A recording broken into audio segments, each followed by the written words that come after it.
बिस्मिल्लाहिर्रहमानिर्रहीम। अस्सलाम वालेकुम स्टूडेंट्स, कैसे हैं आप? खैरियत से हैं students? Physics FSc part 1 chapter number 10 का आगाज आज हम करने जा रहे हैं। चैप्टर नंबर 10 का नेम है ऑप्टिकल इंस्ट्रूमेंट। ऑप्टिकल इंस्ट्रूमेंट्स जो है, इसमें सबसे पहले स्टूडेंट्स हम ऑप्टिकल इंस्ट्रूमेंट्स को डिस्कस कर लेते हैं, क्योंकि जो चैप्टर हो वो चैप्टर के बारे में हमें जानना बहुत जरूरी होता है। इस चैप्टर के अंदर हमने इन ऑप्टिकल इंस्ट्रूमेंट्स को ही स्टडी करना है पूरे चैप्टर में। तो फिर क्यों ना कि हम अपने टॉपिक की तरफ जाएं। हम सबसे पहले इसको समझ लेते हैं, ऑप्टिकल इंस्ट्रूमेंट क्या चीज होती है। ऑप्टिकल इंस्ट्रूमेंट को हम डिफाइन करते हैं, इंस्ट्रूमेंट्स ये वो आलात होते हैं, इंस्ट्रूमेंट्स होते हैं which are based on the principle of reflection and refraction of light। जो रिफ्लेक्शन और रिफ्रैक्शन ऑफ लाइट की बुनियाद पे बनाए जाते हैं आर कॉल्ड ऑप्टिकल इंस्ट्रूमेंट्स। इनको हम ऑप्टिकल इंस्ट्रूमेंट्स कहते हैं। फिर क्वेश्चन होता है ऑप्टिकल इंस्ट्रूमेंट्स कौन कौन से होते हैं।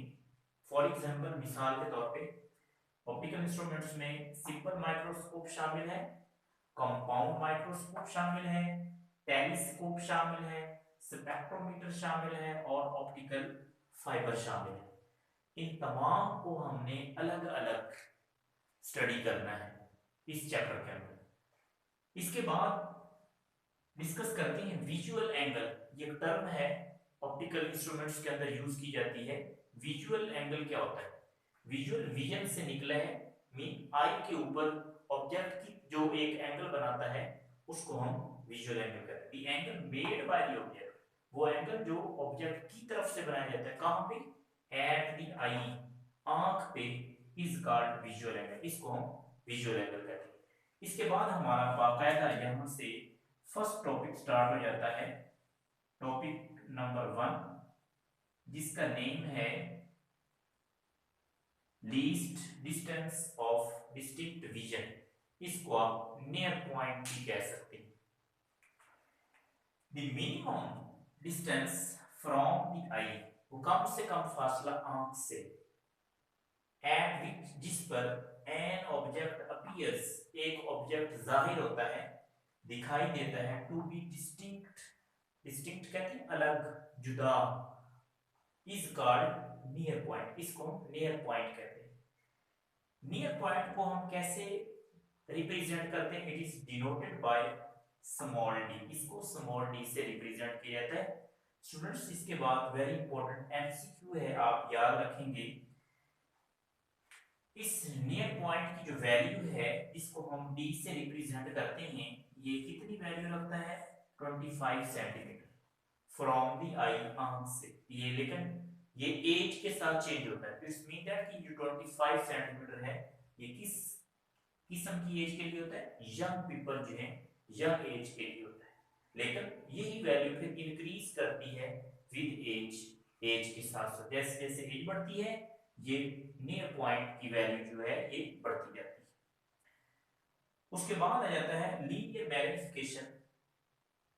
हमारे पास एक शॉर्ट क्वेश्चन है, टॉपिक यही चलेगा, least distance of distinct vision के अंदर लीनियर मैग्निफिकेशन हम डिस्कस कर लेते हैं। शॉर्ट क्वेश्चन के तौर पर डिफाइन करेंगे the ratio of distance of size of the image to the size of the object. ये रेशियो होती है इमेज के साइज, डिस्टेंस ऑफ इमेज, और ratio to distance of object. Image के साइज को स्टूडेंट्स हम आई से रिप्रेजेंट करते हैं और ऑब्जेक्ट के साइज को ओ से रिप्रेजेंट करते हैं। अब इसको एक और वे में डिफाइन कर सकते हैं, आप कह सकते हैं the ratio of distance of size of image from lens to the size of object from lens. तो जब आप लेंस की टर्म में यूज करेंगे तो यही जो इमेज डिस्टेंस है, इसको आई से रिप्रेजेंट कर रहे थे, इसको आप क्यू से भी रिप्रेजेंट कर सकते हैं, और ऑब्जेक्ट डिस्टेंस जिसको ओ से रिप्रेजेंट कर रहे थे, आप पी से भी रिप्रेजेंट कर सकते हैं। इसलिए आप ये लिख सकते हैं कि मैग्निफिकेशन का Q ओवर P भी फार्मूला हो सकता है। इसके बाद एक डेफिनेशन आती है एंगुलर मैग्निफिकेशन। एंगुलर मैग्निफिकेशन का स्टूडेंट्स दूसरा नाम मैग्नीफाइंग पावर भी है। तो याद रखिएगा, एंगुलर मैग्निफिकेशन जहां पे आएगा और वहां मैग्नीफाइंग पावर की जगह एंगुलर मैग्नीफिकेशन भी लिख सकते हैं। एंगुलर मैग्नीफिकेशन की डेफिनेशन हम कर लेते हैं। ये रेशो होती है ऑफ एंगल की, कौन सा angle subtended by the image, वो एंगल जो इमेज की तरफ से बनता है और वो इमेज जिसको सीन किया जाता है through some optical device to the angle subtended by the object के एंगल की तरफ। तो एंगल सबटेंडेड बाय ऑब्जेक्ट को स्टूडेंट्स अल्फा से रिप्रेजेंट किया जाता है, angle subtended by the image को बीटा से रिप्रेजेंट किया जाता है। तो फिर हम इस एंगुलर मैग्नीफिकेशन को रिप्रेजेंट कर लेते हैं mathematically. m is equal to image की तरफ से जो एंगल बनता है और ऑब्जेक्ट की, ये आपके पास आ जाएगा ऑब्जेक्ट की तरफ से अल्फा, तो बीटा ओवर अल्फा या Q theta I over theta O. Theta I mean image, I for image का angle over O for object का एंगल। ये फार्मूला है एंगुलर मैग्नीफिकेशन या मैग्नीफाइंग पावर, और ये वाला फार्मूला है आई ओवर ओ या क्यू ओवर पी, ये लीनियर मैग्नीफिकेशन। इसके बाद आती है टर्म में यूज की जाती है रिजॉल्विंग पावर। ये क्या होती है? Resolving power of an instrument is its ability, ये एक इंस्ट्रूमेंट की वो एबिलिटी है जिसके जरिए वो इंस्ट्रूमेंट हमें सेपरेट करके दिखाता है इमेज को of to very close objects, दो बहुत ज्यादा करीब ऑब्जेक्ट पड़े हों और उनको इंतहाई करीब हों, नेकेड आई से आप डिफरेंशिएट ना कर सकें उनको, बल्कि जब आप ऑप्टिकल डिवाइस यूज करें माइक्रोस्कोप, तो उस दौरान या कोई भी आप इंस्ट्रूमेंट यूज करें जिसकी रिजॉल्विंग पावर जो है वो ग्रेटर हो, तो ये उसकी एबिलिटी होती है जिसकी वजह से वो दो ऑब्जेक्ट के जो इमेज हैं वो हमें सेपरेट करके दिखाए। इस एबिलिटी ऑफ इंस्ट्रूमेंट को रिजॉल्विंग पावर का नाम देते हैं। मैथमेटिकली रिजॉल्विंग पावर जो है ये reciprocal of minimum angle of resolution होता है। अब मिनिमम एंगल ऑफ रेजोल्यूशन को कैसे रिप्रेजेंट किया जाता है? अल्फा, नीचे सब्सक्रिप्ट में मिनिमम, अल्फा मिनिमम किसके इक्वल होता है? ये रिलीफ एक साइंटिस्ट था उसने ये प्रूव किया था, तो इसकी ये प्रूव्ड वैल्यू है 1.22 lambda over D, D for diameter of lens, wavelength for lambda for wavelength. तो रिजॉल्विंग पावर फिर क्या हुई? हमने कहा reciprocal of angle of resolution 1 over alpha minimum, 1 over alpha minimum इसके इक्वल है, तो ये लैम्डा ओवर डी है, डी डिनोमिनेटर का डिनोमिनेटर है, ये एक स्टेप ऊपर शिफ्ट होगा, डी ऊपर चला जाएगा, जिससे आपके पास फाइनली रिजॉल्विंग पावर ये आ जाएगी डी ओवर 1.22 लैम्डा। ये आपने एज अ एमसीक्यू भी याद रखना। इसके बाद आता है resolving power of plane diffraction grating. Diffraction grating हम लास्ट टॉपिक में पढ़ चुके हैं चैप्टर नंबर 9 में, तो इसको स्टूडेंट्स याद रखना है। हम ऐसे रिप्रेजेंट करते हैं lambda over del lambda. Del lambda क्या है? ये change in wavelength, lambda 2 minus lambda 1। If n is the number of total number of lines, क्योंकि ग्रेटिंग के ऊपर लाइंस होती हैं, रूल्ड होती हैं, लाइंस लगाई जाती हैं, तो lines ruled on the grating, then तो फिर आपके पास ये जो r है रिजॉल्विंग पावर, ये number multiply by n, n for order, n for number of lines. तो फिर यहाँ पे आप where m is the order of the diffraction. तो यहाँ तक हमारा फर्स्ट टॉपिक जो था शॉर्ट क्वेश्चन और एमसीक्यूज के लिहाज से shortly first topic chapter number 10 का खत्म हुआ। इसके साथ एक शॉर्ट क्वेश्चन हम कर लेते हैं। क्वेश्चन ये है कि differentiate between linear magnification and angular magnification. तो स्टूडेंट्स हम लीनियर मैग्नीफिकेशन भी डिस्कस कर चुके, हम एंगुलर मैग्नीफिकेशन भी डिस्कस कर चुके, ये दो डेफिनेशन लिखते हैं। फिर उसके बाद वो कहते हैं कि आप ऑब्जेक्ट को कहाँ पे रखें कन्वेक्स लेंस के अंदर कि आपको इमेज जो है वो वाज़े मिले और इरेक्ट मिले, सीधा इमेज मिले। तो कहते हैं when we place object within the focal length of double focal length of convex lens के अंदर, जब हम इसको रखेंगे ऑब्जेक्ट को, उस वक्त मैग्नीफाइड बहुत बड़ा इमेज बनेगा, इरेक्ट सीधा बनेगा, एंड वर्चुअल और फर्जी बनेगा, हकीकी नहीं होगा। इस तरह का इमेज हमें मिलेगा। तो इस तरह से फर्स्ट शॉर्ट क्वेश्चन भी कंप्लीट हुआ जी स्टूडेंट्स। इसके बाद हमारे पास सिंपल माइक्रोस्कोप टॉपिक है और ये वेरी इंपॉर्टेंट टॉपिक है लॉन्ग के लिहाज से। सिंपल माइक्रोस्कोप के अंदर वैसे तो ये थ्योरेटिकली और मैथमेटिकली लेंथी टॉपिक है, हम इसके छोटे छोटे पोर्शन बना के इसको इजी वे में डिस्कस करेंगे। सबसे पहले हम डिफाइन करेंगे सिंपल माइक्रोस्कोप क्या होती है, और उसके बाद फिर हम इसका वर्किंग प्रिंसिपल डिस्कस करेंगे। फिर इसके बाद वर्किंग प्रिंसिपल के बाद स्टूडेंट हम इसकी कंस्ट्रक्शन के बारे में पढ़ेंगे, इसकी रे डायग्राम को समझेंगे, उसके बाद इसकी वर्किंग और मैथमेटिकल इसकी डेरिवेशन की तरफ जाएंगे। तो सबसे पहले हम डिफाइन कर लेते हैं simple microscope. A microscope is a device, microscope एक ऐसी डिवाइस होती है which is used to see the magnified image, जो बहुत बड़ा इमेज देखने के लिए इस्तेमाल की जाती है। किस चीज का बहुत बड़ा image? Of very small objects, बहुत छोटे छोटे जो अजसाम होते हैं जो नेकेड आई से नजर नहीं आते, आम आंख से नजर नहीं आते, उनको बड़ा करके देखने के लिए हम माइक्रोस्कोप यूज करते हैं। और ये जो मैग्नीफाइंग इमेज है या इसकी ये जो मैग्निफिकेशन होती है, इसके लिए हम क्या यूज करते हैं? कन्वेक्स लेंस, या एमसीक्यू भी याद रखेंगे। सिंपल माइक्रोस्कोप में मैग्निफिकेशन के लिए कन्वेक्स लेंस यूज किया जाता है। वर्किंग प्रिंसिपल सेकंड पॉइंट है, ये आप एज एमसीक्यू भी याद रख सकते हैं। When an object is placed between focal point and optical centre, जब आप फोकल पॉइंट और ऑप्टिकल सेंटर एफ और ओ के दरमियान ऑब्जेक्ट को रखते हैं, ऑफ बाइकन्वेक्स लेंस, बाइकन्वेक्स लेंस का ऑप्टिकल सेंटर हो, उस वक्त देन एन इरेक्ट, एक सीधा, वर्चुअल, फर्जी सा, एक रियल होता है हकीकी वो नहीं, वर्चुअल फर्जी सा, एंड इन लार्ज इमेज, और बहुत बड़ा इमेज इज ऑब्टेन, हम हासिल करते हैं। कंस्ट्रक्शन की अगर हम बात करें तो ये कंसिस्ट करती है सिंपल माइक्रोस्कोप मैग्नीफाइंग ग्लास पे। Simple microscope consist of magnifying glass, जिसको हम बाइकन्वेक्स लेंस का नाम भी देते हैं। इसके बाद इसकी रे डायग्राम है। अगर आप रे डायग्राम देखें तो ये हमारे पास इसका ऑप्टिकल सेंटर होगा, और यहाँ पे हमारे पास एक एफ फोकल पॉइंट है, और ये हमारे पास एक पॉइंट है।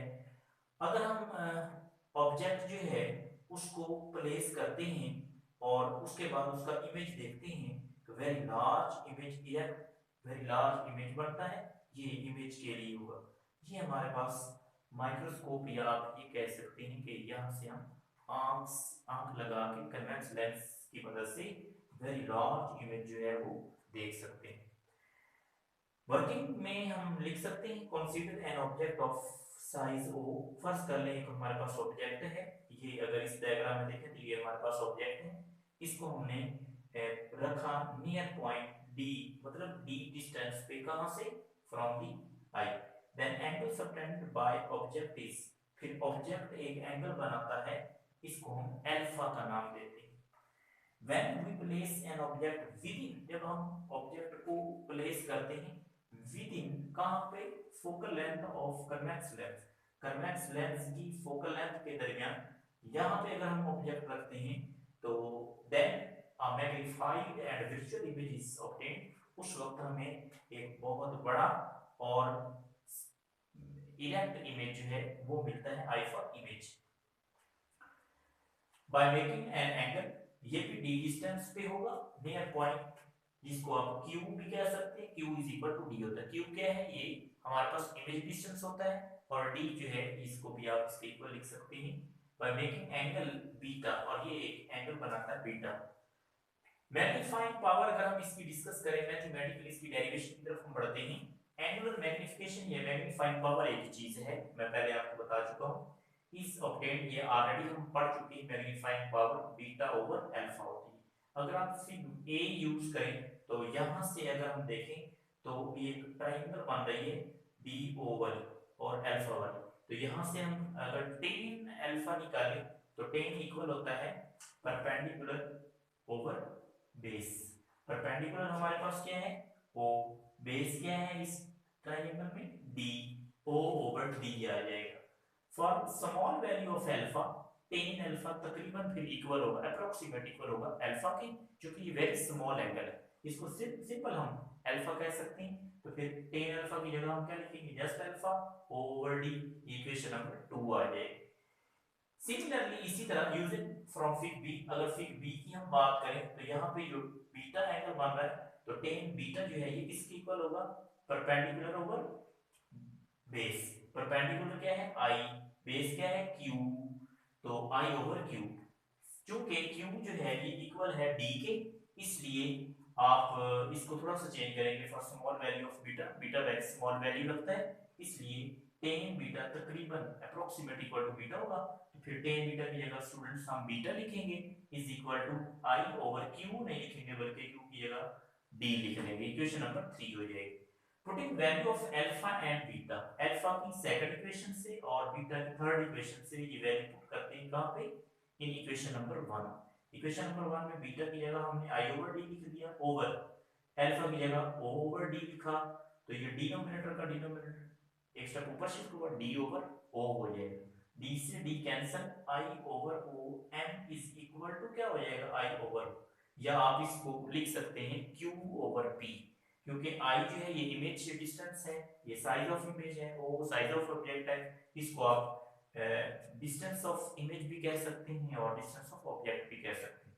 तो Q चूंकि हम पढ़ चुके हैं D के इक्वल है, तो D ओवर P। फाइनली आपके पास इक्वेशन नंबर 4 मैग्नीफाइंग पावर या angular magnification of simple microscope D over P हो जाएगा। नाउ यूजिंग लेंस फार्मूला, अगर हम लेंस फार्मूला इस्तेमाल करें, लेंस फार्मूला स्कूल लेवल पे भी आप पढ़ चुके हैं, ये रिलेशनशिप होता है फोकल लेंथ और ऑब्जेक्ट डिस्टेंस और इमेज डिस्टेंस के दरमियान।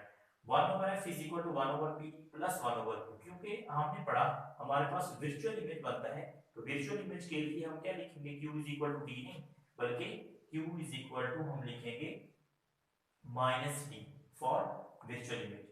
तो यही आपके पास 1 over f is equal to 1 over p, अब प्लस की जगह माइनस 1 ओवर q की जगह d लिख देंगे, और फिर हमारे पास ये जो वैल्यू बनेगी कैसे, मल्टीप्लाई बोथ साइड में डी, डी से आप दोनों तरफ मल्टीप्लाई कर दें, D over F is equal to D over P minus D over D, D over D से कैंसिल माइनस वन आ जाएगा, और इस तरह से अगर आप डी ओवर पी निकालना चाहते हैं तो माइनस वन दूसरी साइड पे यहाँ पे जाके ऐड होगा, तो ये बनेगा D over P is equal to one plus D F. ये देखें D over P is equal to one plus D F, और d ओवर p स्टूडेंट्स अगर आप देखें तो d ओवर p किसकी इक्वल है m के, तो फिर हम क्या लिख सकते हैं m is equal to 1 plus d over f। ये हमारे पास फाइनल मैग्नीफाइंग पावर आ जाएगी किसकी, सिंपल माइक्रोस्कोप की। ये फार्मूला जो है ये हमें बताता है, this magnification formula shows that, ये हमें बता रहा है कि focal length should be small, focal length कम होगी तो फिर मैग्निफिकेशन पावर बढ़ेगी, तो ये हम मैग्निफिकेशन पावर बढ़ा भी सकते हैं इस सिंपल माइक्रोस्कोप की। इस तरह से ये आज का हमारा जो टॉपिक था ऑप्टिकल इंस्ट्रूमेंट में, फर्स्ट टॉपिक जो था least distance of distinct object, और उसमें हमने कुछ टर्म्स पढ़ी, उसके बाद हमने वेरी इंपॉर्टेंट लॉन्ग क्वेश्चन किया सिंपल माइक्रोस्कोप। स्टूडेंट्स आपने बड़े अच्छे तरीके से लेक्चर को सुनना है, वॉच करना है और लर्न कर लेना है। नेक्स्ट टॉपिक तक के लिए अल्लाह पाक हम सबका हामी नासिर हो। अल्लाह हाफिज स्टूडेंट्स।